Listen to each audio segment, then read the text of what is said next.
Assalamualaikum warahmatullahi wabarakatuh. Selamat pagi, selamat berbahagia, dan salam sejahtera buat kita semuanya. Berjumpa kembali dengan kami di Channel Alpukat LCM dari BCN RT 01 RW 03 Desa Karangkok, Tempatan Karangdei, Kabupaten pastinya Boyolali tersebut. Baik para pemirsa, pada hari ini kita akan berbagi ilmu atau berbagi pengalaman pastinya tentang dunia peralpukatan. Tapi sebelumnya, sajak dulu bersyukur kepada Allah Subhanahu wa taala atas limpahan rahmatnya sehingga kita dapat dipertemukan dalam keadaan sehat walafiat, tidak kurang suatu apapun. Serta tak lupa selawat berserta salam semoga tercurah kepada baginda Nabi Muhammad SAW. Semoga kita semua mendapatkan syafaatnya syafaat dunia maupun akhirat. Amin ya rabbal alamin. Baik para pemirsa, para pecinta hortikultura, khususnya pada kesempatan hari ini atau para pecinta peralpukatan, kembali tentang bibit alpukat. Mungkin para pemula khususnya ya, para pemilik pemula, kalau buat yang senior atau suhu-suhu, mohon maaf kita berbagi yang khusus buat para pemula yang ingin melakukan sambung pucuk atau grafting. Tentunya ada hal-hal yang perlu diperhatikan. Kalau kemarin kita sudah mengulas beberapa faktor penyebab kegagalan dalam penyambungan, pada kesempatan hari ini kita akan berbagi atau kelanjutan dari pengalaman kemarin itu, yaitu juga faktor-faktor dalam kegagalan dalam penyambungan, ataupun kapan waktu yang tepat kita melakukan penyambungan dan kapan yang tidak tepat ketika kita melakukan penyambungan. Nah, kesempatan hari ini kita di bulan Desember di kampung kami curah hujan sudah mulai tinggi sekali, dan karena keterbatasan sarana dan prasarana sehingga kegagalan kami ini sangat tinggi sekali ya. Contohnya jadi maksudnya sarana dan prasarana yaitu di atapnya kami ini. Atap kami ini hanya pakai daun daun kelapa, berbeda dengan paranet. Kalau kita kasih paranet, insya Allah sinarnya akan turun juga, walaupun tidak panas tapi turun. Tapi ketika musim hujan pun juga agak ditangkal air terlalu deras. Berbeda ketika dengan daun kelapa ya. Kalau ya pas di bolongnya dia kena sinar, tapi kalau yang pas rapet dia kena sinar. Tapi kalau hujan dia airnya akan turun dan akan berdampak kepada sambungan kita. Semisal seperti itu ya pemirsa ya. Ini banyak sekali kegagalan ya. Jadi karena apa? Busuk akar, karena dia tidak kena sinar matahari ataupun sedikit sekali kena sinar matahari sehingga hanya teduh aja gitu. Kalau teduh di atas, tapi kalau media tanamnya kena sinar matahari mungkin nggak masalah, tapi ini batangnya sudah tidak kena sinar matahari, ditambah lagi media tanamnya juga tidak kena sinar matahari. Coba lihat mas, nah, itu banyak sekali kegagalannya gitu. Nah, contoh seperti ini ya. Nah, alhamdulillah yang daerah sini ini sedikit banyak terkena sinar matahari sehingga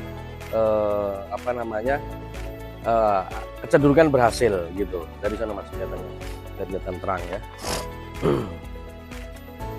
Ini varietas kendil ya. Nih buat pemula ya. Terus nih udah busuk nih, basah banget bawahnya ini. Airnya basah sekali. Dan ini solusinya seperti apa? Jadi setelah ini nanti kita akan bawa ke tempat langsung yang kena sinar matahari. Bermasalah enggak? Insya Allah enggak. Jadi akan kaget sebentar. Pasti daun-daunnya ini akan agak layu sedikit, tapi sekitar sehari, 2-3 hari dia akan mulai beradaptasi. Satu itu.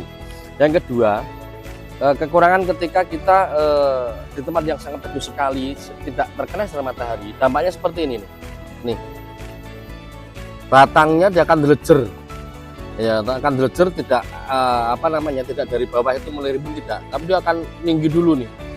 Tinggi dulu karena kekurangan sinar matahari. Tuh, seperti ini nih, seperti ini. Berbeda dengan yang kalau kena sinar matahari secara langsung, dia akan cepat dari bawah. Semisal ini tunas gini, dia langsung rimbun gitu, nggak delejer seperti ini.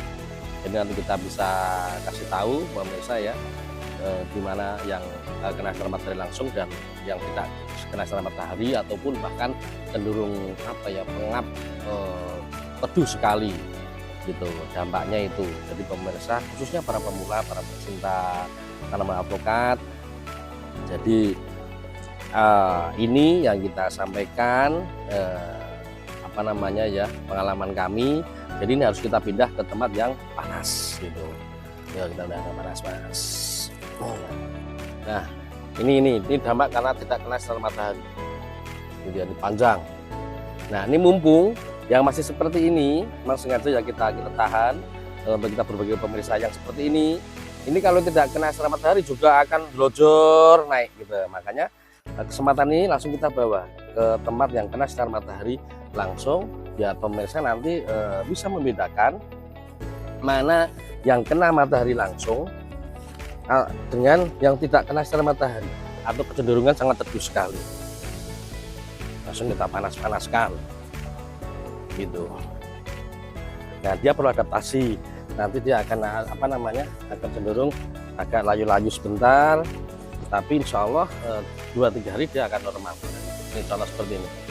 Ini baru ngangkat kemarin, jadi telat kita bawanya ke luar. Nah, kali yang ini insya Allah nih ya, ini batang besarnya, insya Allah yang ini nanti akan aman.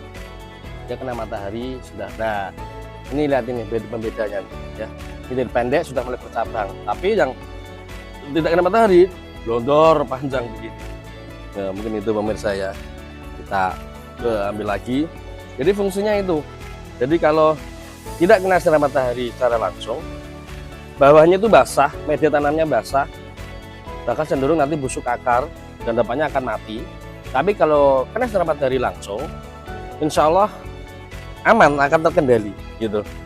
Jadi ya, atasnya aman, daun-daunnya aman, batangnya akan cepat rimbun, dan media tanamnya juga tidak akan terlalu basah gitu.